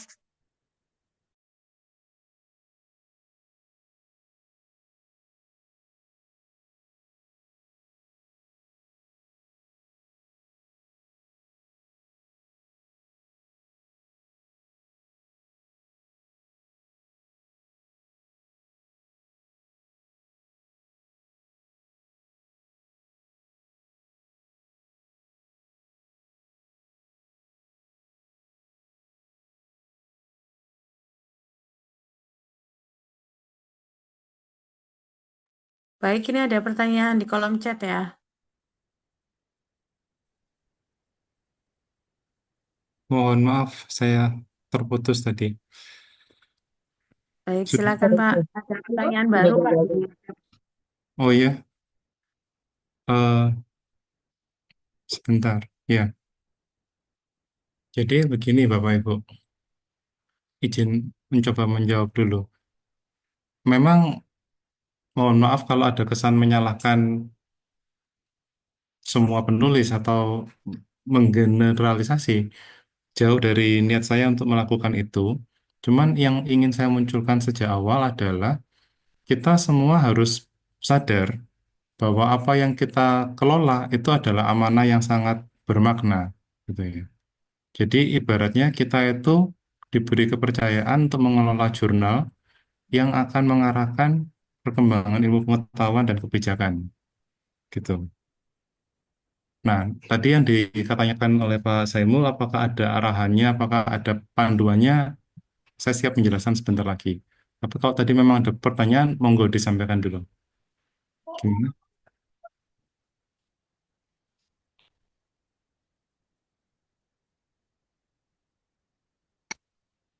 Pertanyaan barunya sudah ada atau ada? Benar. Oh, ini sepertinya sebelum Bapak masuk lagi nih, saya kirimkan kembali nih, Pak. Oke, siap. Ini tadi saya juga terlempar karena lampu mati. Oke, Ini Pak, oke, sudah saya kirimkan di chat. siap, siap. Oke, baik. Jadi begini, eh di tingkat kementerian yang berlaku sebagai pemberi akreditasi pengawas gitu ya. Karena yang dikelola di Indonesia ini kan jurnalnya banyak Bapak Ibu ya. Kita termasuk salah satu jurnal open access terbanyak, terbesar sedunia gitu ya. Banyak jurnal yang diterbitkan, banyak ISSN yang didaftarkan gitu ya. Tapi memang tidak semuanya aktif dan berlanjut. Nah, dalam kondisi tadi, sementara ini yang digunakan sebagai acuan adalah ketika seseorang itu salah, mau sengaja maupun tidak disengaja, maupun diketahui maupun tidak, prinsipnya adalah diharapkan ketika ada kesalahan, maka dilakukan perbaikan. Jadi, sebagai pengelola jurnal yang dapat kita lakukan adalah menjamin kualitas terbitan kita. Sehingga ketika kita sudah melakukan redirection, correction, dan atau yang lain, sebagai pengelola jurnal, kita dianggap sudah bertanggung jawab. Jadi, sehubungan dengan itu, ketika ada penulis atau editor ataupun reviewer yang keliru, kewajiban kita sebagai pengelola, editor in chief, dan jajaran tim editor itu adalah melaporkan dan memperbaiki. Ketika itu dilakukan, maka istilahnya kesalahan kita dianggap selesai. Ini dianggap belum selesai ketika itu kita biarkan dan tidak ditindaklanjuti. Nah, ini yang tadi yang asal bayar. Jadi memang itu yang sedang dijaga. Salah satu alasan kenapa kemarin akreditasi itu tertunda lama, itu kan sekali muncul kan langsung ribuan ya Bapak Ibu ya, mungkin hampir 2.000 ya, 500 sekian halaman itu ya. Memang para asesor itu juga bekerja keras gitu ya. Kalau kita bicara mengenai apa ya, dedikasi pengabdian sudah tidak perlu dipertanyakan karena kalau kita bicara mengenai keuntungan finansial yang mereka terima amatlah sangat sangat sangat sedikit gitu ya. Jadi walaupun namanya tidak relawan, tapi juga bekerjanya juga dengan relawan gitu ya. Nah, supaya saya bisa apa ya, menghemat waktu, saya ingin sampaikan ini Bapak Ibu. Jadi, saya izin teruskan materinya dulu.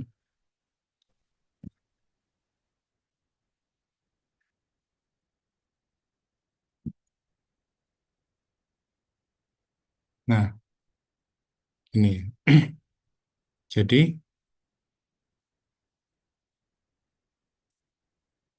ini. Ini contoh ya. Ini contoh dialog.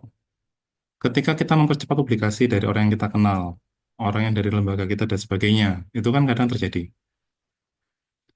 Kadang kita mengatur agar reviewernya bisa lebih mudah atau lebih sulit, lebih ketat atau lebih longgar. Oke. Ketika reviewer dan atau editor menyarankan untuk mengutip sumber tertentu. Ketika penulis mengirimkan naskah ke beberapa jurnal. ketika reviewer dan atau editor menolak sesuatu karena perbedaan mazhab, ideologi, dan sebagainya. Ini adalah hal-hal yang secara realita kita sering jumpai, akan jumpai, dan pasti terus-menerus kita hadapi.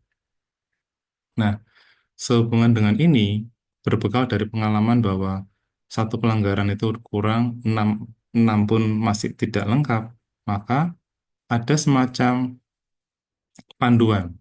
Jadi, di Handbook of Academic Integrity yang diterbitkan di Springer, kami berhenti memunculkan kategorisasi atau taksonomi pelanggaran. Toshio Kuroki, beliau seorang epidemiologis yang alih profesi dan membuka profesi baru, namanya misconductologist. Misconduct, pelanggaran, penyimpangan, tologis berarti ilmu yang mempelajari itu, ya, ilmuwan. Jadi, beliau berusaha mengelompokkan ragam-ragam pelanggaran. Nah, ada 3 kriteria yang beliau usulkan. Satu, apakah perilaku tertentu itu termasuk pelanggaran kebenaran atau pelanggaran truth, gitu ya. Yang kedua, apakah pelanggaran kepercayaan? Nah, kepercayaan ini saya kembangkan lagi menjadi integritas. Yang ketiga adalah risiko. Oke, saya tampilkan. Ini cuplikan dari tulisan saya dan Pak Dimas Arman Santosa di Springer. Jadi, cara melihatnya begini Bapak Ibu. Ini adalah ragam perilakunya. Ini bisa di kementerian kan ada 6. Tapi ini juga bisa kita kembangkan untuk hal-hal yang lain. Oke. Nah, semua perilaku itu bisa kita takar ini. Apakah ada pelanggaran kebenaran? Boleh jadi pelanggarannya sangat kental, sangat masif gitu ya. Sistematis, berarti bintang 3 istilahnya gitu. Ada tapi tidak banyak, mungkin 1. Oke, itu yang kebenaran. Yang kedua, sebenarnya awalnya adalah trust, tapi setelah dikembangkan lagi, ini menjadi 6. Pelanggaran kepercayaan, pelanggaran tanggung jawab, keadilan, keberanian, penghormatan, kejujuran. Apabila ada satu di antara 6, itu terjadi, walaupun tidak ada yang mengatur, perilaku itu sebenarnya terlarang. Gitu ya. Jadi, yang berusaha dimunculkan sekarang itu bukan mengategorikan pelanggaran, tapi memberikan rambu-rambu. Bapak Ibu, apakah ada pelanggaran kebenaran? Bapak Ibu, apakah ada pelanggaran integritas? Oke. Yang terakhir, risiko. Apakah ada potensi risiko yang terjadi kalau hal itu kita terima atau kita biarkan? Nah, dari sini harapannya kita semua bisa menakar, kita bisa berdialog. Boleh nggak sih kita pakai AI gitu ya? Bolehkah kita melakukan ini, melakukan itu? Jadi harapannya tabel ini, kriteria yang tadi dimunculkan, itu bisa menjadi pegangan di tengah ketidaktahuan gitu ya, atau saat perilaku kita tidak ketahuan gitu ya. Jadi ketika kita tidak tahu apa yang benar, gunakan kriteria ini. Ketika kita yakin perilaku kita tidak akan ketahuan, gunakan kriteria ini. Oke, ada rinciannya di sini. Nih, apakah informasi itu sesuai dengan kenyataan? Kalau saya bilang, Bapak Ibu di sini gangguan sinyal, ini beneran gangguan sinyal atau ada masalah lain yang saya tutupi gitu ya? Mungkin Bapak Ibu sebagai dosen tahu ya. Bilangnya sakit, ternyata sakitnya surat palsu. Diberikan foto kecelakaan, kecelakaannya orang lain gitu ya. Oke. Apakah ada bukti yang diubah dengan sengaja, disembunyikan, dipalsukan, dikurangi, ditambah, dan sebagainya? Itu benaran. Oke. Yang berikutnya itu mengenai nilai integritas. Oke. Kepercayaan itu ada poin-poinnya gitu ya. Responsibility dan seterusnya. Nah, sebagai sebagai pengelola jurnal, sebagai pembaca gitu ya, sebagai penulis, kita semua punya tanggung jawab sesuai dengan peran kita masing-masing gitu kan. Nah, dalam kondisi itu kita harus menjalankan peran kita secara bertanggung jawab. Kadang kita memang bukan terlibat sebagai penulis, reviewer, atau editor, tapi kan kita sebagai pembaca. Terkadang Bapak Ibu, karena ada begitu banyak jurnal yang dikelola, kementerian itu hanya butuh satu pelapor. Satu pelapor, mau dilaporkan lewat lapor Go ID, ya, mau dilaporkan ke surat ke kementerian dan sebagainya, satu pelapor cukup untuk menghentikan praktik yang salah. Oke, itu pernah terjadi dari sebuah laporan ada jurnal yang sudah terbit, sudah terakreditasi, dicabut. Jadi kalau kita mau terlibat, kita mau mengambil peran, itu bisa. Oke. Berikutnya fairness, keadilan. Nah, salah satu menjadi pertimbangan ketika kita bicara mengenai ChatGPT dan AI dan sebagainya itu adalah apakah semua orang bisa menggunakan layanan yang sama? Apakah informasi yang diberikan itu sudah mempertimbangkan berbagai sumber secara seimbang dan setara, gitu ya. Contoh yang paling mudah, kadang-kadang kalau kita bicara mengenai AI, itu informasi yang diberikan ke AI itu bias budaya, sehingga informasi dari budaya tertentu itu terabaikan. Contoh, dalam budaya kita sekarang sudah muncul kesan bahwa pakaian formal itu jas. Padahal kan tidak harus jas. Kita bisa punya wastra Nusantara itu ya. Kita punya batik, kita punya yang lain-lain itu kan. Tapi kalau orang taunya formal itu hanya jas, maka kalau kita pakai batik dianggapnya tidak formal. Itu contoh yang sederhana. Oke. Keberanian ini tadi. Berani nggak kita lapor ketika kita tahu bahwa kita itu benar, tapi yang kita lawan yang berkuasa. Kadang kan ini yang menjadi tantangan dan kendala. Penghormatan. Apakah kita menghormati hasil karya orang lain itu ya? Jangan-jangan kita juga melakukan pelanggaran dan penggunaan secara ilegal, kejujuran.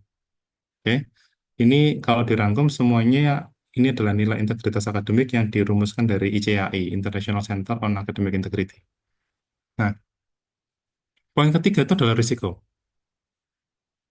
Kadang Bapak Ibu, beberapa orang tuh membiarkan gitu ya, karena berpikir nggak ada risikonya kok, nggak diterbitkan kok, nggak ketahuan kok, nggak ada yang baca kok.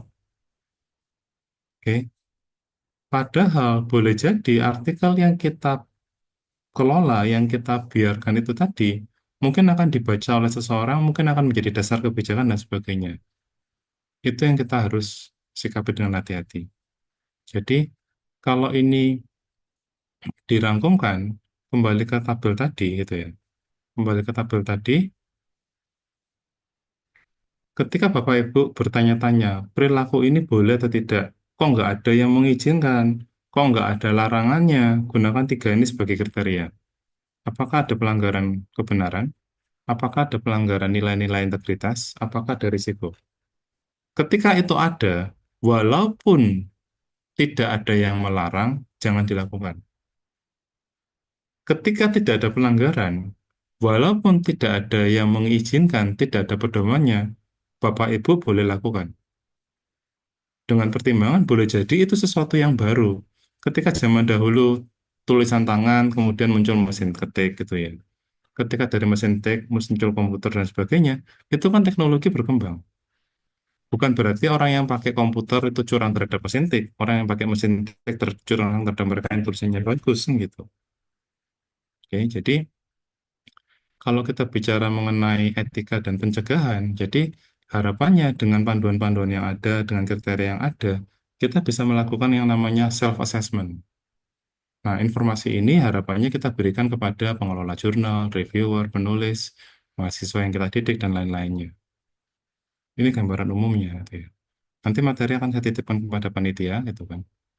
Nah, di sini juga ada cuplikan dari peraturan menteri yang dapat dibaca kalau Bapak Ibu ingin mengetahui lebih dalam. Gitu. Mungkin sementara itu dulu. Saya khawatir dari segi waktunya nanti terlalu panjang. Tadi ada pertanyaan yang belum terjawab di chat kalau nggak salah ya. Ada. Jurnal yang asal bayar bisa terbit termasuk faktor yang mempengaruhi. Betul gitu ya. Senjata kenyataan gitu. Jadi di pedoman akreditasi yang sedang disiapkan itu akan ada apa ya? Ada semacam ketentuan mengenai jumlah publikasi karena beberapa jurnal itu ketika belum akreditasi kan kita kesulitan naskah. ketika sudah terakreditasi, kadang kita kesulitan menolak gitu ya. Nah, beberapa memanfaatkan itu dengan cara jumlah artikel yang diterbitkan itu bisa lebih banyak daripada jumlah minum obat dalam sehari gitu ya. Ada kan yang publikasinya sampai ratusan sampai ribuan gitu kan dalam 1 tahun. Nah, masalahnya tadi bukan hanya naskahnya itu sampah, tapi itu juga limbah karena beracun. Nah, kita sebagai pengelola jurnal harapannya saling berkolaborasi. Gimana caranya kita bisa menghasilkan publikasi tepat waktu dengan cara yang baik, bermartabat. Yang kami sedang upayakan di psikologi adalah kolaborasi antara pengelola jurnal dengan prodi, kemudian dengan kementerian, sehingga bagi penerima hibah dapat disalurkan, diberikan kesempatan untuk melakukan semacam pameran. Pameran proposal penelitian, kemudian pengelola jurnal itu lihat, kemudian kita pinang. Jadi ketika kita sebagai penulis, sebagai peneliti, kita sudah punya istilahnya kontrak publikasi. Tapi kontrak yang legal ya, bukan berarti kontraknya ini kayak apa ya, asal bayar terbit, bukan. Ada kriterianya. Kalau ini terpenuhi, maka Anda akan diterima. Kalau diselesaikan tepat pada waktunya, kami akan terbitkan. Nah, artinya ada apa ya, kesepahaman dan keinginan untuk saling menjaga, menghasilkan naskah, yang satunya mendapatkan naskah, berproses sampai terbit. Itu salah satu yang sedang kami upayakan, paling tidak di bidang psikologi, demi memastikan mereka yang mau nulis punya jurnal untuk menerbitkannya, mereka yang mengelola jurnal punya naskah untuk diterbitkan. Gitu.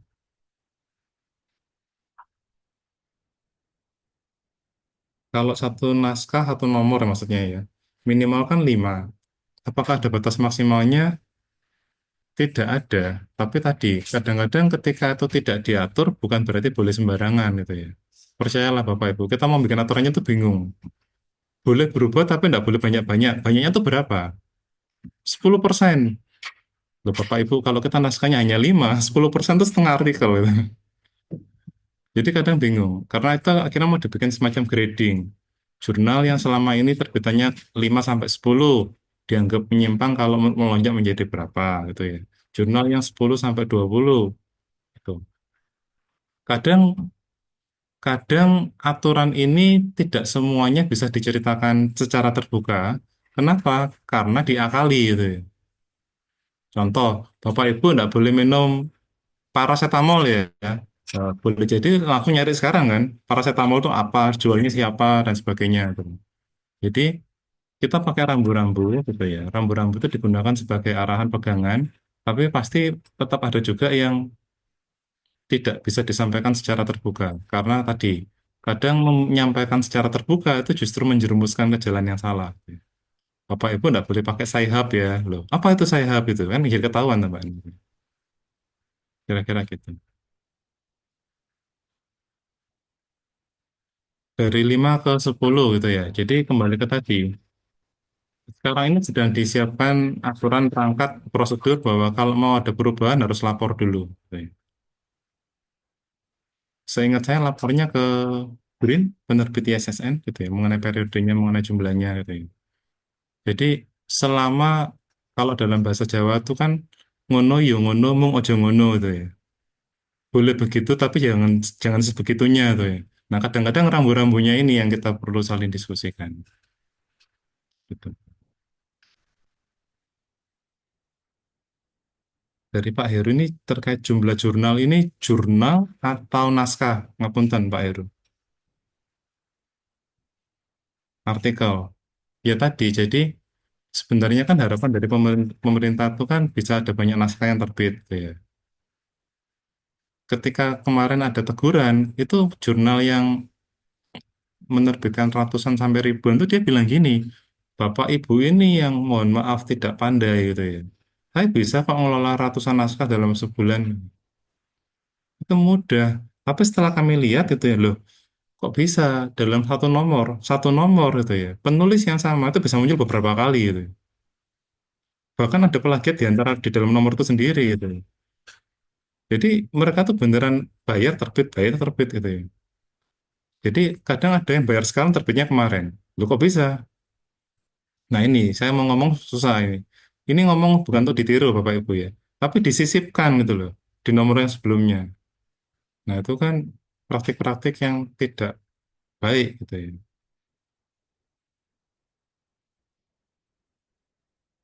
Nah, eh, dari Pak Albert, jadi memang sulit Bapak Ibu. Jadi kadang mohon maaf, jangankan Cinta satu gitu ya. Scopus Q1 Web of Science pun juga tidak menjamin. Jadi jurnalnya tidak jaminan, penulisnya tidak jaminan gitu ya. Prosedurnya pun juga tidak jaminan. Jadi kita yang harus berhati-hati. Nah, tapi tadi, apa sih bedanya antara kebenaran dengan kepercayaan? Kebenaran itu masih bisa dibuktikan. Tapi kalau kepercayaan itu kadang nggak bisa dibuktikan. Ya hanya dimodali yakin aja, kayak iman itu kan. Kalau saya bilang, Bapak Ibu saya ada di Surabaya sekarang tuh. Mungkin dengan tracking, dengan cek lokasi bisa ketahuan. Tapi kalau saya bilang Bapak Ibu, saya tidak tidak sedang memikirkan Bapak Ibu. Ini buktikannya gimana? Ada hal-hal yang mungkin yang tahu ya hanya pelakunya tuh. Nah, dalam kondisi itu, maka mirip dengan pernyataan konflik kepentingan itu kan. Ketika dikatakan saya tidak memiliki konflik kepentingan, itu bukan jaminan tidak memiliki konflik kepentingan. Tapi pada saat ini saya mengaku tidak punya konflik kepentingan, sehingga jika terbukti sebaliknya, saya dianggap bohong. Kira-kira gitu. Monggo, Bapak Ibu, ada lagi kah yang mau ditanyakan atau didiskusikan?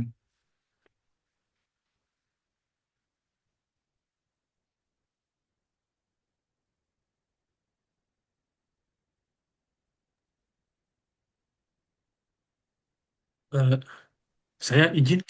Monggo, Pak John. Nah, Pak, singkat saja.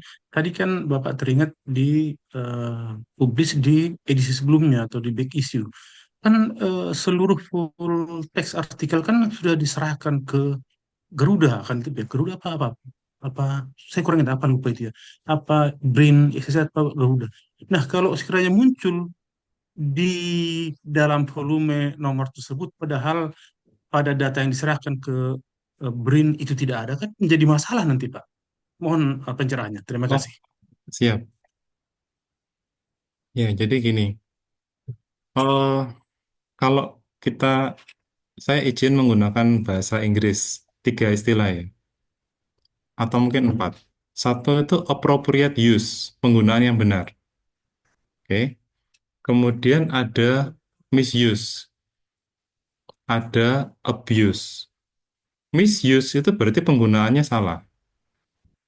Contoh, eh, bayangkan obat itu diminum 3 kali sehari 1 butir, tapi diminumnya 1 kali 3 butir, itu misuse, tidak sesuai ketentuan. Gitu kan. Abuse itu tidak sesuai tujuan. Tujuannya itu menghilangkan nyeri, tapi digunakan untuk apa? Eksitasi ataupun untuk bersenang-senang atau psikotropika dan sebagainya. Gitu. Nah, terkait tadi yang Bapak tanyakan mengenai Garuda dan sebagainya, jadi ada kalanya pengelola Garuda dan sebagainya itu tidak tahu khilaf ataupun yang lain gitu ya. Kenapa? Karena yang dikelola kan banyak. Apalagi kalau satu jurnal tiba-tiba menerbitkannya ratusan ribuan. Wah, asesoran juga pusing menilai segitu banyaknya naskah itu kan. Nah, apakah back issue bisa ketahuan dan sebagainya? Nah, sekarang dari kementerian juga mengembangkan AI untuk mendeteksi. Jadi ada semacam radar gitu ya, yang digunakan untuk melihat. Ketika nanti lonjakannya itu sangat-sangat signifikan, itu akan dipantau. Bukan untuk disanksi, tapi untuk ditanya. Nah, tapi kan ini kan susah ya Bapak Ibu ya, saya ngomong gini. Jangan-jangan nanti seperti nama saya, ide bagus itu ya. Oh, berarti akan diperiksa kalau melonjak ya Pak ya. Berarti kalau lonjakannya tidak kentara, perlahan-lahan tidak masalah. Nah, ini kan susah juga saya ngomongnya. Jadi, memang harapannya dengan teknologi, dengan penyegaran, sosialisasi dan sebagainya, kita tahu sama tahu bahwa ada perilaku yang baik, ada perilaku yang salah dan penyalahgunaan. Itu tadi. Nah, dalam kasus tertentu sanksinya itu kan dikurangi. dikurangi akreditasinya, ditunda, boleh mengusulkan, atau bahkan yang paling berat itu kan antara discontinue dan cancel gitu kan. Kalau discontinue berarti tidak diteruskan, tapi yang lama masih ada. Kalau cancel itu kan dibatalkan semuanya. Gitu ya. Jadi harapannya kita tahu sama tahu apa sih bedanya correction dan redirection. Correction itu masih bisa diperbaiki, isinya masih dapat dipergunakan. Redirection itu isinya tidak boleh dipercaya, digunakan karena sudah berbahaya dan mematikan, mirip limbah tadi itu. Oke, jadi harapannya kita tahu, kita sadar bersama bahwa yang kita publikasikan ini bukan sekadar cerita. Cerita yang salah aja bisa memunculkan kesan yang salah gitu ya. Puisi yang mengarahkan, karya sastra yang membuat orang memiliki emosi, pemikiran, fantasi, keyakinan yang keliru, itu juga bisa berbahaya, teman. Apalagi kalau faktanya yang dibelokkan. Jadi kita harus berhati-hati gitu. Mungkin tadi izin Bu Lydia nggih, yang sastra. Menurut saya Bu, kadang saya kan bidangnya psikologi ya Bu ya. Ada orang bilang kalau dokter suntik salah mati. Psikologi kan enggak apa-apa. Saya bilang tidak. Kalau psikologi salah konseling itu penderitanya sepanjang hidup. Percayalah, penderitaan ya sepanjang Pak, hidup mungkin betul. lebih menyakitkan daripada mati seketika gitu. Ngeten. Nggih. Sementara dari saya itu ngapunten kalau ada yang salah atau keliru. Baik. Sepertinya ini harus saya cut nih Pak. Siap Bu. Teman-teman yang di Indonesia Timur sudah mulai siap-siap untuk buka Nggih. puasa. Jadi saya panggil moderatornya dulu yang tadi Mbak Ya. Arfia ya. Mbak Arfia, monggo di close saja Mbak Arfia. Ini menarik memang dari awal Pak Bagus sudah ngajak kita untuk banyak diskusi ya. Jadi kita bisa menemukan konvensi bersama. Tujuannya tidak hanya memberikan materi, tapi juga kita sama-sama menyamakan pemahaman mengenai etika akademik. Kita sama-sama di Surabaya, Pak. Saya Oh ya. di ya.